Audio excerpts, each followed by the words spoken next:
ತೀವ್ರ ಕುತೂಹಲಕ್ಕೆ ಕಾರಣವಾಗಿದ್ದ ಒಡಿಶಾದ ಪುರಿ ಜಗನ್ನಾಥ ದೇವಸ್ಥಾನದ ರತ್ನ ಭಂಡಾರವನ್ನು ಇವತ್ತು ತೆರೆಯಲಾಯಿತು. ಅದು 46 ವರ್ಷಗಳ ಬಳಿಕ.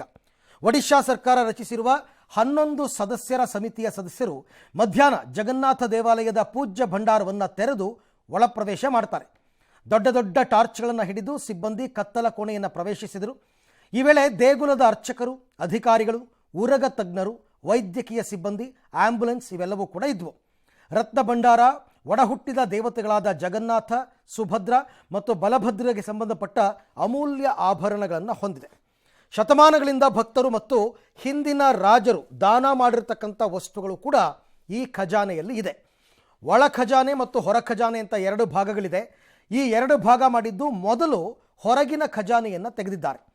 ಹೊರಗಿನ ಖಜಾನೆಯಲ್ಲಿ ವಾರ್ಷಿಕ ರಥಯಾತ್ರೆಯ ಸಮಯದಲ್ಲಿ ಬಳಸತಕ್ಕಂಥ ಸುನಾಬೇಶ ಅಂದರೆ ಚಿನ್ನದ ಉಡುಪು ಸೇರಿದಂತೆ ಪೂಜೆ ಮತ್ತು ಅಲಂಕಾರಕ್ಕೆ ಬಳಸುವಂತಹ ಚಿನ್ನಾಭರಣಗಳು ಇದೆ ಅಂತ ವರದಿಯಾಗಿದೆ. ಹೊರಗಿನ ಖಜಾನೆ ಎಣಿಕೆ ಅಂತ್ಯವಾದ ಬಳಿಕ ಒಳ ಖಜಾನೆಯನ್ನು ತೆರೆಯಲಾಗುತ್ತೆ. ಹಂತ ಹಂತವಾಗಿ ಎಲ್ಲವನ್ನ ಎಣಿಕೆ ಮಾಡಿ ವಜ್ರ, ಹವಳ, ಚಿನ್ನಾಭರಣಗಳ ಸಂಖ್ಯೆ ಎಷ್ಟು, ಅದರ ಇಂದಿನ ಮೌಲ್ಯ ಏನು ಮತ್ತು ವಸ್ತುಗಳು ಯಾವ ಕಾಲಕ್ಕೆ ಸಂಬಂಧಪಟ್ಟಿದೆ ಅಂತಕ್ಕಂಥ ಮಾಹಿತಿಯನ್ನು ಬಿಡುಗಡೆ ಮಾಡುವಂತಹ ನಿರೀಕ್ಷೆ ಇದೆ. ರತ್ನ ಭಂಡಾರ್ನಲ್ಲಿರುವ ಬೆಲೆಬಾಳುವಂತಹ ವಸ್ತುಗಳ ಡಿಜಿಟಲ್ ಕ್ಯಾಟಲಾಗನ್ನು ಸಿದ್ಧಪಡಿಸೋದಕ್ಕೆ ಸರ್ಕಾರ ನಿರ್ಧರಿಸಿದೆ. ಅದು ಅವುಗಳ ತೂಕ ಮತ್ತು ತಯಾರಿಕೆಯ ವಿವರಗಳನ್ನು ಒಳಗೊಂಡಿರುತ್ತಂತೆ. ಇಷ್ಟು ವಿಚಾರಗಳು ಈಗಾಗಿದೆ. ಇನ್ನು ಡೀಟೇಲ್ ಆಗಿ ಏನೇನು ಸಿಕ್ಕಿದೆ, ಏನು ಎತ್ತ ಅಂತಕ್ಕಂಥದ್ದು ಗೊತ್ತಾಗಿಲ್ಲ. ಒಂದು 2-3 ದಿನ ಬೇಕಾಗಬಹುದು. ಕಂಪ್ಲೀಟಾಗಿ ಆಡಿಟಿಂಗ್ ಆಗಬೇಕಾಗತ್ತೆ. ಸೊ 46 ವರ್ಷ ಅಲ್ವಾ, 46 ವರ್ಷದ ಹಿಂದೆ 1978ರಲ್ಲಿ ಓಪನ್ ಮಾಡಿದ್ರು. ಸೊ ಜಗನ್ನಾಥನ ರತ್ನ ಭಂಡಾರದಲ್ಲಿ ಹಾಗಾದರೆ ಏನಿದೆ ಅನ್ನುವಂತಹ ಪ್ರಶ್ನೆ ನೋಡಿ. 1978ರಲ್ಲಿ ಕೊನೆಯ ಬಾರಿಗೆ ತೆರೆದಿತ್ತು ಈ ರತ್ನ ಭಂಡಾರದ ಬಾಗಿಲು. 78 ಆದಮೇಲೆ ಮತ್ತೆ ತೆಗೆದೇ ಇಲ್ಲ 46 ವರ್ಷದ ತನಕ. ಈ ರತ್ನ ಭಂಡಾರದಲ್ಲಿ 12,838ಕ್ಕೂ ಹೆಚ್ಚು ರತ್ನ ಖಚಿತ ಆಭರಣಗಳಿದೆ ಅಂತ ಹೇಳ್ತಾ ಇದ್ದಾರೆ. ಎಲ್ಲವೂ ಕೂಡ ರತ್ನ ಖಚಿತ ಅಂದರೆ ಚಿನ್ನದ್ದು. ಒಟ್ಟು 128.38 kg ತೂಕ ಹೊಂದಿರತಕ್ಕಂಥ ಆಭರಣಗಳು ಇವೆಲ್ಲವೂ ಕೂಡ. ಇದರಲ್ಲಿ 454 ಚಿನ್ನದ ವಸ್ತುಗಳಿದ್ದು, ಚಿನ್ನದ ವಸ್ತು ಅಂದರೆ ಹಾರ, ಮತ್ತೊಂದು ಮಗದೊಂದು ಎಲ್ಲ ಇರ್ತವಲ್ಲ, ಇವೆಲ್ಲವೂ ಕೂಡ. ಒಟ್ಟು 221.53 kg ತೂಕ ಇದೆಯಂತೆ ಚಿನ್ನಾಭರಣ. ಇನ್ನು 293 kgಯಷ್ಟು ಅಂದರೆ 22,000 ಬೇರೆ ಬೇರೆ ಬೆಳ್ಳಿ ವಸ್ತುಗಳಿದೆ. ಅದರ ಒಟ್ಟು ತೂಕ 293 kg. ಇನ್ನು ವಿಶಿಷ್ಟ ಮತ್ತು ಅಮೂಲ್ಯ ಹರಳುಗಳನ್ನು ಹೊಂದಿರತಕ್ಕಂಥ ಆಭರಣಗಳಿದೆ. ಈ ನವರತ್ನಗಳು ಅಂತ ಏನು ಕರೀತಾರೆ, ಈ ನವರತ್ನಗಳನ್ನು ಉಳ್ಳಂತಹ ಆಭರಣಗಳು ಕೂಡ ಇದೆ. ಇನ್ನು ಕೊಠಡಿಯಲ್ಲಿ ರಾಜರ ಕಿರೀಟ ಮತ್ತು ಸಿಂಹಾಸನಗಳೂ ಇವೆ ಅಂತ ಹೇಳಲಾಗ್ತಾ ಇದೆ. ರತ್ನ ಭಂಡಾರದ ರಹಸ್ಯ ಕೊಠಡಿಗೆ ಸರ್ಪರಕ್ಷಣೆ ಅಂತ ಹೇಳ್ತಾರೆ. ಬಟ್ ಅದು ಒಬ್ಬರ ಬಾಯಿಂದ ಒಬ್ಬರ ಬಾಯಿಗೆ ಬಂದಿರತಕ್ಕಂಥದ್ದು. ಇವತ್ತು ಅದನ್ನು ತೆಗೆದಾಗ ಒಳಗಡೆ ಹಾವುಗಳಿದೆ ಅಂತ ಆ ಥರ ಏನು ಕಂಡು ಬಂದಿಲ್ಲ. ಬಟ್ ಇವರು ಉರಗ ತಜ್ಞರನ್ನು ಕೂಡ ಕರ್ಕೊಂಡು ಹೋಗಿದ್ರು ಒಳಗಡೆಗೆ. ಆ ಥರ ಏನು ಕಂಡು ಬಂದಿಲ್ಲ ಅಂತ ಹೇಳ್ತಾ ಇದ್ದಾರೆ. ಇದಿಷ್ಟು ಲೆಕ್ಕ ಹೆಂಗೆ ಸಿಕ್ಬಿಡ್ತು ನಿಮಗೆ ಅಂತಂದರೆ, 1978ರಲ್ಲಿ ತೆಗೆದಿದ್ದಾಗ ಆವಾಗ ಒಂದು ಆಡಿಟ್ ಮಾಡಿದ್ದಾರೆ ಒಳಗಡೆ ಏನೇನಿದೆ ಅಂತ. ಈಗ ಇವೆಲ್ಲವೂ ಕೂಡ ಅಲ್ಲಿ ಇರಬೇಕು.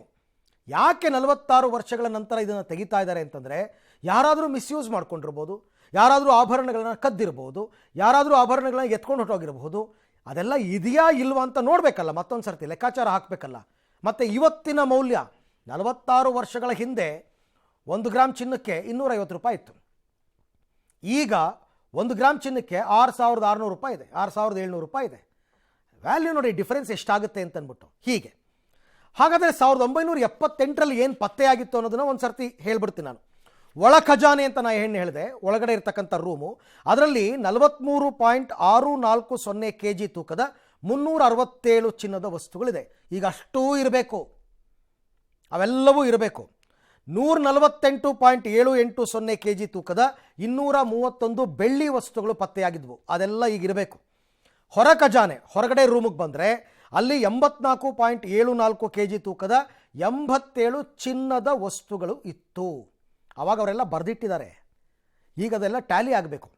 76.64 kg ತೂಕದ 62 ಬೆಳ್ಳಿ ವಸ್ತುಗಳು ಹೊರ ಖಜಾನೆಯಲ್ಲಿ ಸಿಕ್ಕಿದ್ವು. ಈಗ ಮತ್ತೆ ಅಕ್ಕಸಾಲಿಗರನ್ನ ಕರ್ಕೊಂಡು ಹೋಗಿದ್ದಾರೆ. ಡೂಪ್ಲಿಕೇಟ್ ಇಟ್ಬಿಟ್ಟಿದ್ರೆ ಒರಿಜಿನಲ್ ಎತ್ಕೊಂಡು ಗೊತ್ತಾಗಬೇಕಲ್ಲ, ಒರಿಜಿನಲ್ಲ ಡೂಪ್ಲಿಕೇಟ. ಪ್ರತಿಯೊಂದನ್ನೂ ಟೆಸ್ಟ್ ಮಾಡ್ತಾರೆ. ಇದಕ್ಕೆಲ್ಲ ತುಂಬ ಟೈಮ್ ಬೇಕಾಗುತ್ತೆ. ಎಲ್ಲವನ್ನು ನೋಡಿ ತೂಕ ಹಾಕಿ ಅದಾದಮೇಲೆ ಅದರ ಮೌಲ್ಯ ಲೆಕ್ಕ ಹಾಕಿ ಅದು ಯಾವ ಕಾಲದ್ದು, ಯಾರು ಕೊಟ್ಟಿದ್ದು, ಯಾವ ರಾಜರ ಕಾಲದ್ದು, ಯಾವ ಭಕ್ತಾದಿಗಳು ಕೊಟ್ಟಿದ್ದು ಎಲ್ಲವನ್ನ ಕೂಡ ಈಗ ಡಿಜಿಟಲ್ ಕ್ಯಾಟಲಾಗ್ ಮಾಡಿಬಿಡ್ತಾರಂತೆ. ಆಗ ನಿಜವಾಗಿ ಪುರಿ ಜಗನ್ನಾಥನ ಸಂಪತ್ತೆಷ್ಟು ಅಂತಕ್ಕಂಥದ್ದು ಕನ್ಫರ್ಮ್ ಆಗ್ತಾ ಹೋಗುತ್ತೆ. ಓಕೆ, ಇನ್ನು ಮುಂದಿನ ಸುದ್ದಿಯನ್ನು ನೋಡೋದಾದರೆ ಅಮೆರಿಕಾದ ಮಾಜಿ ಅಧ್ಯಕ್ಷ, ರಿಪಬ್ಲಿಕನ್ ಪಾರ್ಟಿಯ ಈ ಬಾರಿ ಅಧ್ಯಕ್ಷೀಯ ಅಭ್ಯರ್ಥಿಯಾಗಿರ್ತಕ್ಕಂಥ ಡೊನಾಲ್ಡ್ ಟ್ರಂಪ್ ಮೇಲೆ ಹಲ್ಲೆಗೆ ಯತ್ನ ನಡೆದಿದೆ. ಹತ್ಯೆಗೆ ಯತ್ನ, ಹಲ್ಲೆ ಅಲ್ಲ. ಗುಂಡಿನ ದಾಳಿಯಲ್ಲಿ ಕೂದಲೆಳೆ ಅಂತರದಲ್ಲಿ ಟ್ರಂಪ್ ಪಾರಾಗಿದ್ದಾರೆ. ನವೆಂಬರ್ನಲ್ಲಿ ಅಧ್ಯಕ್ಷೀಯ ಚುನಾವಣೆ ನಡೆಯುತ್ತೆ. ಪಶ್ಚಿಮ ಪೆನ್ಸಿಲ್ವೇನಿಯಾದ ಬಟ್ಲರ್ನಲ್ಲಿ ಬಹಿರಂಗ ಸಮಾವೇಶದಲ್ಲಿ ಟ್ರಂಪ್ ಅವರು ಭಾಷಣ ಮಾಡ್ತಾ ಇದ್ರು. ಈ ವೇಳೆ ಆಗಂತುಕನೋರ್ವ 200 ಮೀಟರ್ ದೂರದಿಂದ ಗುಂಡು ಹಾರಿಸಿದ್ದಾನೆ. ಅದೃಷ್ಟವಶಾತ್ ಗುಂಡು ಟ್ರಂಪ್ ಅವರ ಬಲ ಕಿವಿಯನ್ನು ಸೀಳಿ ಹಿಂದೆ ನಿಂತಿದ್ದ ಕಾರ್ಯಕರ್ತನ ಎದೆಗೆ ನುಗ್ಗಿದೆ. ತಕ್ಷಣವೇ ಟ್ರಂಪ್ ಕೆಳಗಡೆ ಕೂತ್ಕೊಂಡ್ಬಿಟ್ಟಿದ್ದಾರೆ.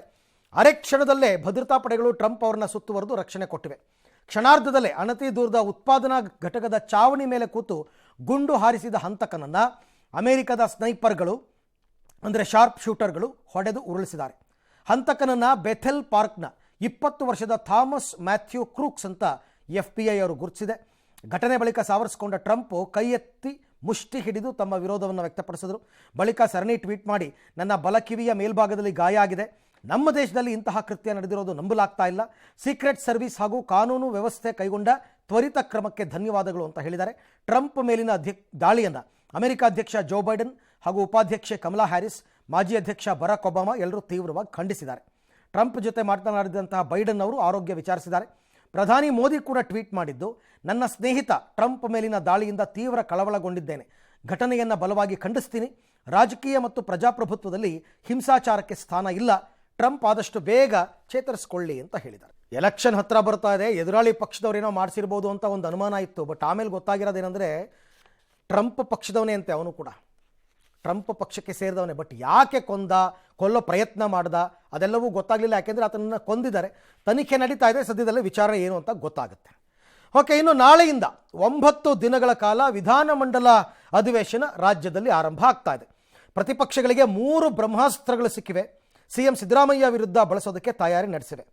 ಇದೊಂದು ರೀತಿಯಲ್ಲಿ ಟಾರ್ಗೆಟ್ ಸದನವಾಗಿದ್ದು 3 ಪ್ರಕರಣದಲ್ಲೂ ಸಿದ್ದರಾಮಯ್ಯ ಅವರೇ ಟಾರ್ಗೆಟ್ ಆಗುವಂತಹ ಸಾಧ್ಯತೆ ಇದೆ. ಜುಲೈ 15ರಿಂದ ಜುಲೈ 26ರ ತನಕ ನಡೆಯುವಂತಹ ಕಲಾಪದಲ್ಲಿ ಕಾಂಗ್ರೆಸ್ ಸರ್ಕಾರವನ್ನು ಇಕ್ಕಟ್ಟಿಗೆ ಸಿಕ್ಕಾಕ್ಸೋದಕ್ಕೆ ಬಿಜೆಪಿ ಮತ್ತು JDS ಜಂಟಿ ಹೋರಾಟಕ್ಕೆ ಇಳಿತಾ ಇದ್ದಾರೆ. ವಾಲ್ಮೀಕಿ ಅಭಿವೃದ್ಧಿ ನಿಗಮದ ಹಣ ವರ್ಗಾವಣೆ ಅಕ್ರಮ, ಮೂಡಾ ಅಕ್ರಮ ಮತ್ತು ಈ SC SP TSP ಹಣವನ್ನು ಗ್ಯಾರಂಟಿಗೆ ಬಳಸ್ಕೊಂಡ್ರಲ್ಲ ಅದು, ಇದೆಲ್ಲವೂ ಕೂಡ ಬಿಜೆಪಿ JDS ಹೋರಾಟಕ್ಕೆ ಬಲ ತಂದಿದೆ. ಸಿದ್ದರಾಮಯ್ಯ ರಾಜೀನಾಮೆಗೆ ಆಗ್ರಹಿಸೋದೇ ಮೊದಲ ಅಜೆಂಡಾ ಅಂತೆ. ಅಲ್ಲದೆ ಪೆಟ್ರೋಲ್ ಡೀಸೆಲ್ ದರ ಏರಿಕೆ ಮತ್ತು ಡೆಂಗಿ ಹೆಚ್ಚಳ ವಿಚಾರ, ಕಾವೇರಿ ನೀರು ಬಿಡುವ ನಿರ್ಧಾರದ ವಿಚಾರಗಳು ಸಹ ಹೆಚ್ಚು ಸದ್ದು ಮಾಡ್ತಕ್ಕಂಥ ಸಾಧ್ಯತೆ ಇದೆ. ಅಲ್ಲದೆ ವಾಲ್ಮೀಕಿ ಹಗರಣದ ಬಗ್ಗೆ ಚರ್ಚೆಗೆ ನಿಯಮ 60ರ ಅಡಿ ನಿಲುವಳಿ ಸೂಚನೆ ಮಂಡಿಸೋದಕ್ಕೆ ಬಿಜೆಪಿ ನಿರ್ಧಾರ ಮಾಡಿದೆ. ಇನ್ನು ಸಿಎಂ ದದ್ದಲ್ ರಾಜೀನಾಮೆಗೆ ಆಗ್ರಹಿಸಿ ಶಾಸಕರ ಭವನದಲ್ಲಿರುವ ವಾಲ್ಮೀಕಿ ಪ್ರತಿಮೆಗೆ ಮಾಲಾರ್ಪಣೆ ಮಾಡಿ ವಿಧಾನಸೌಧದವರೆಗೆ ಬಿಜೆಪಿಗರು ಪ್ರತಿಭಟನಾ ಮೆರವಣಿಗೆ ನಡೆಸ್ತಾರಂತೆ. ಪ್ರತಿಪಕ್ಷಗಳ ಆರೋಪವನ್ನು ಎದುರಿಸೋದಕ್ಕೆ ಸಿಎಂ ಸಿದ್ದರಾಮಯ್ಯ ಕೂಡ ತಯಾರಿ ನಡೆಸಿದ್ದು, ಪ್ರಕರಣಗಳಿಗೆ ಹಿರಿಯರ ಸಚಿವರ ಟೀಮ್ ಮಾಡಿ ಅದನ್ನು ಎದುರಿಸಿ ಅಂತ ಸಿದ್ಧತೆ ಮಾಡಿದಾರಂತೆ. ದೇವರಾಜ ಅರಸು ಟ್ರಕ್ ಟರ್ಮಿನಲ್ ಹಗರಣ, ಮಾಜಿ MLC DS ವೀರಯ್ಯ ಬಂಧನ, ಶಿವಮೊಗ್ಗ ಪ್ರಾಧಿಕಾರದ ಸೈಟ್ ಹಂಚಿಕೆ ಗೋಲ್ಮಾಲ್ ಮತ್ತು ಗೌಡ್ರ ಕಾಲದಲ್ಲಿ ಮೂಡಾ ಸೈಟ್ ಹಂಚಿಕೆ ಅಕ್ರಮ, HDKಗೆ 60,000 ಅಡಿ ನಿವೇಶನ, ಈ ಎಲ್ಲ ಅವರು ರೆಡಿ ಮಾಡ್ಕೊಂಡಿದ್ದಾರೆ. ಇವ್ರ ಹತ್ರ ಅಸ್ತ್ರ ಇದ್ಮೇಲೆ ಅವ್ರ ಹತ್ರ ಇರಲ್ವಾ? ಇವರು ಇದನ್ನೆಲ್ಲ ಪ್ರಸ್ತಾಪ ಮಾಡಿದ್ರೆ ಕಾಂಗ್ರೆಸ್ ಕಡೆಯಿಂದ ಆ ಎಲ್ಲ ವಿಚಾರಗಳನ್ನು ಕೂಡ ಪ್ರಸ್ತಾಪ ಮಾಡಿ ಇವರು ಬಾಯಿ ಮುಚ್ಚುವಂತಹ ಪ್ರಯತ್ನ. ಇವರು ಈಗ ಸದ್ಯಕ್ಕೆ ಬಂದಿರತಕ್ಕಂಥ 3 ಪ್ರಕರಣಗಳನ್ನು ಇಟ್ಕೊಂಡು ಆ ಎಲ್ಲ ರೀತಿಯಲ್ಲೂ ಕೂಡ ಸರ್ಕಾರವನ್ನು ಕಟ್ಟಾಕ್ತಕ್ಕಂಥ ಪ್ರಯತ್ನವನ್ನು ಮಾಡ್ತಾರೆ ನಾಳೆಯಿಂದ. ಬಟ್ ಎಷ್ಟರ ಮಟ್ಟಿಗೆ ಇವೆಲ್ಲವೂ ಕೂಡ ಫಲಪ್ರದವಾಗುತ್ತೆ ಅಂತಕ್ಕಂಥದ್ದನ್ನು ಕಾದ್ದೋಣ. ಇನ್ನು ವಾಲ್ಮೀಕಿ ನಿಗಮದ ಹಗರಣ ಕೆದಕದಷ್ಟು ಕೂಡ ಬಯಲಿಗೆ ಬರ್ತಾ ಇದೆ. ಇಡಿ ಇಕ್ಕಳದಲ್ಲಿರ್ತಕ್ಕಂಥ ನಾಗೇಂದ್ರಗೆ ಅಧಿಕಾರಿಗಳು ಇವತ್ತು ಫುಲ್ ಡ್ರಿಲ್ ಮಾಡ್ತಿದ್ದಾರೆ. ನಾಗೇಂದ್ರ ಮಾತ್ರ ನನಗೂ ಈ ಪ್ರಕರಣಕ್ಕೂ ಸಂಬಂಧ ಇಲ್ಲ ಅಂತ ಇವತ್ತು ಅದನ್ನೇ ಹೇಳ್ತಾ ಇದ್ದಾರಂತೆ. ಆದರೆ ಇಡಿ ವಿಚಾರಣೆ ವೇಳೆ 24 ಕೋಟಿ ರಹಸ್ಯವನ್ನು ನಾಗೇಂದ್ರ ಆಪ್ತರೇ ಬಾಯ್ಬಿಟ್ಬಿಟ್ಟಿದ್ದಾರಂತೆ. ನಾಗೇಂದ್ರ ಮನೆಯಲ್ಲಿ ಸಿಕ್ಕ ದಾಖಲೆ, ಆಪ್ತರ ಹೇಳಿಕೆಗೂ ಜಾರಿ ನಿರ್ದೇಶನಾಲಯದ ಅಧಿಕಾರಿಗಳು ತಾಳೆ ಹಾಕ್ತಾ ಇದ್ದು ಮತ್ತಷ್ಟು ಮಂದಿಗೆ ನೋಟಿಸ್ ಕೊಡುವ ಸಾಧ್ಯತೆ ಇದೆ. ಹೀಗಾಗಿ ಒಂದಷ್ಟು ನಾಯಕರಿಗೆ ಢವಢವ ಶುರುವಾಗಿದೆ. ಇನ್ನು ಬಿಜೆಪಿ ನಾಯಕ P ರಾಜೀವ್ ಅವರು ಮಾತನಾಡಿ 20.29 ಕೋಟಿ ಹಣವನ್ನು ನಾಗೇಂದ್ರ ಚುನಾವಣೆಗೆ ಬಳಸಿಕೊಂಡಿದ್ದಾರೆ. ಸಿಎಂ ಮತ್ತು ಪಕ್ಷದ ರಾಷ್ಟ್ರೀಯ ಅಧ್ಯಕ್ಷರ ಅನುಮತಿ ಇಲ್ಲದೆ ಬಳಕೆಯಾಗಿದೆಯಾ? ವಾಲ್ಮೀಕಿ ನಿಗಮದ ಹಣದಿಂದ ಬಳ್ಳಾರಿಯಲ್ಲಿ ತುಕಾರಾಂ ಗೆದ್ದಿರಬೇಕು, ಪ್ರಕರಣದಲ್ಲಿ ಮತ್ತಷ್ಟು ಆಳವಾಗಿ ತನಿಖೆ ಮಾಡಬೇಕು ಅಂತ ಆಗ್ರಹಿಸಿದ್ದಾರೆ. ಈ ಮಧ್ಯೆ ಜನಪ್ರತಿನಿಧಿಗಳ ಕೋರ್ಟ್ ಆದೇಶದಂತೆ ಬೋರಿಂಗ್ ಆಸ್ಪತ್ರೆ ವೈದ್ಯರನ್ನು ಕರೆಸಿ ನಾಗೇಂದ್ರ ಅವರಿಗೆ ಕಚೇರಿಯಲ್ಲೇ ಮೆಡಿಕಲ್ ಟೆಸ್ಟನ್ನು ಮಾಡಿಸಿದ್ದಾರೆ. ಇದಿಷ್ಟು ನಾಗೇಂದ್ರ ಅವರಿಗೆ ಸಂಬಂಧಪಟ್ಟ ವಿಚಾರಗಳಾದರೆ, ಇನ್ನು ಇದೇ ಪ್ರಕರಣದಲ್ಲಿ ದದ್ದಲ್ ಅವ್ರ ಕಥೆ ಏನು? ನಿಗಮದ ಅಧ್ಯಕ್ಷರಾಗಿದ್ದಂಥವ್ರು ನಾಗೇಂದ್ರ ಬಂಧನದ ಬೆನ್ನಲ್ಲೇ ಬಂಧನ ಭೀತಿಯಿಂದ ಬೆಂಗಳೂರಿನಲ್ಲಿ ತಲೆಮರೆಸಿಕೊಂಡಿದ್ದ ನಿಗಮದ ಅಧ್ಯಕ್ಷ ಬಸನಗೌಡ ದದ್ದಲ್ ಇವತ್ತು ರಾಯಚೂರಿನಲ್ಲಿ ಕಾಣಿಸ್ಕೊಂಡಿದ್ದಾರೆ. ಮೊದಲಿಗೆ ಕಾರ್ಯಕರ್ತರ ಶಿವಪ್ಪ ನಾಯ್ಕ ಎಂಬುವರ ಕಾರ್ನಲ್ಲಿ, ಆ ಬಳಿಕ ನಿವೃತ್ತ ಪೊಲೀಸ್ ಪೇದೆ ಕಾರ್ನಲ್ಲಿ ರಾಯಚೂರಿನಿಂದ ಕಾಲ್ಕಿತ್ತು ಮಂತ್ರಾಲಯ ಮುಖಾಂತರ ಬೆಂಗಳೂರಿಗೆ ಬರ್ತಾ ಇದ್ದಾರಂತೆ. ಈ ಬೆನ್ನಲ್ಲೇ ವಾಟ್ಸಪ್ ಮೂಲಕ ಸಮನ್ಸ್ ಕೊಟ್ಟಿರ್ತಕ್ಕಂಥ ಇಡಿ ನಾಳೆ ಬೆಳಿಗ್ಗೆ 11 ಗಂಟೆಗೆ ವಿಚಾರಣೆಗೆ ಹಾಜರಾಗುವಂತೆ ಸೂಚಿಸಿದೆ. ಇನ್ನು ದದ್ದಲ್ ಆಪ್ತ ಕಾಂಗ್ರೆಸ್ ಕಾರ್ಯಕರ್ತ ಶಿವಪ್ಪ ನಾಯ್ಕ ಮಾತನಾಡಿ, ದದ್ದಲ್ ಅವರು ಯಾವುದೇ ಅಜ್ಞಾತ ಸ್ಥಳಕ್ಕೂ ಹೋಗಿಲ್ಲ, ಬೆಂಗಳೂರಿಗೆ ಹೋಗಿದ್ದಾರೆ, ನಾಳೆ ಅಧಿವೇಶನ ಇದೆಯಲ್ಲ ಭಾಗವಹಿಸ್ತಾರೆ, ದದ್ದಲ್ ಅವರಿಗೆ ಯಾವುದೇ ಬಂಧನದ ಭೀತಿ ಇಲ್ಲ ಅಂತ ಪಬ್ಲಿಕ್ ಟಿವಿಗೆ ಹೇಳಿದ್ದಾರೆ. ಈ ಮಧ್ಯೆ ಬಹಳ ಮುಖ್ಯವಾಗಿ ಸ್ಪೀಕರ್ UT ಖಾದರ್ ಅವರು ಮಾತನಾಡಿದ್ದು, ನಾಗೇಂದ್ರ ಬಂಧನದ ಬಗ್ಗೆ ಮೇಲ್ ಮೂಲಕ ಇಡಿ ನನಗೆ ಮಾಹಿತಿಯನ್ನು ಕೊಟ್ಟಿದೆ. ದದ್ದಲ್ ನಾಪತ್ತೆ ಬಗ್ಗೆ ನಮಗೆ ಯಾವುದೇ ಮಾಹಿತಿ ಇಲ್ಲ. ಅಸೆಂಬ್ಲಿಯಲ್ಲಿ ಇದ್ದಾಗ ದದ್ದಲ್ ಬಂಧನ ಮಾಡಬೇಕಾದ್ರೆ ಸ್ಪೀಕರ್ ಅನುಮತಿಯನ್ನು ಪಡಿಬೇಕು. ಅಂತಹ ಪರಿಸ್ಥಿತಿ ಬಂದರೆ ಕಾನೂನುಬದ್ಧವಾಗಿ ಕ್ರಮ ತೆಗೆದುಕೊಳ್ತೀನಿ ಅಂತ ಖಾದರ್ ಅವರು ಕೂಡ ಹೇಳಿದ್ದಾರೆ.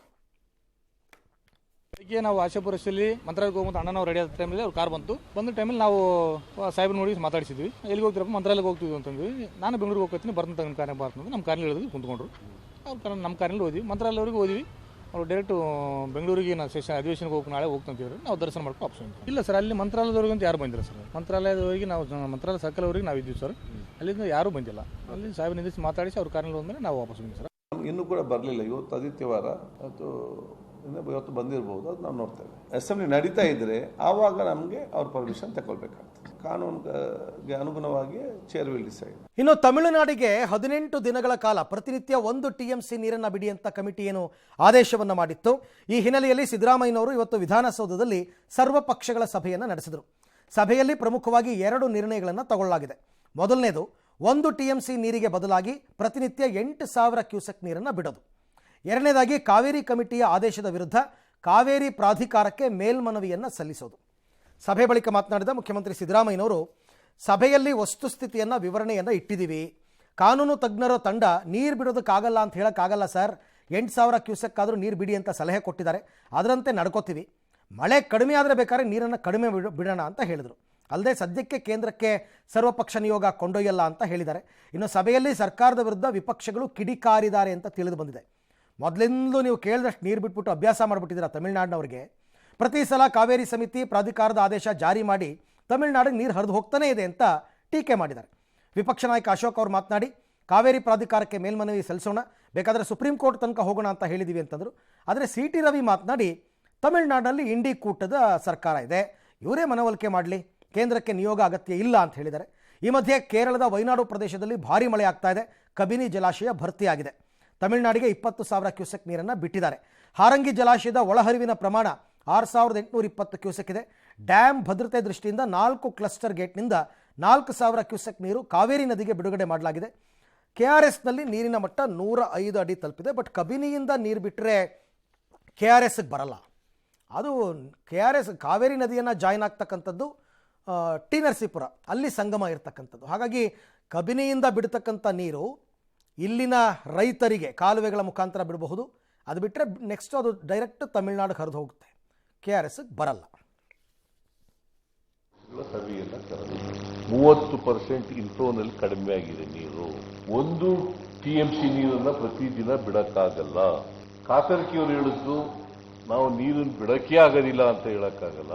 ಯಾಕಂತಂದ್ರೆ ನಾವು ಅಪೀಲ್ ಆಗ್ತಾ ಇರೋದ್ರಿಂದ ನಾವು 1 TMC ನೀರು ಬಿಡಕ್ಕಾಗದೇ ಇರೋದು ಕೂಡ 8,000 ಕ್ಯೂಸೆಕ್ ನೀರನ್ನ ಬಿಡಬೇಕು.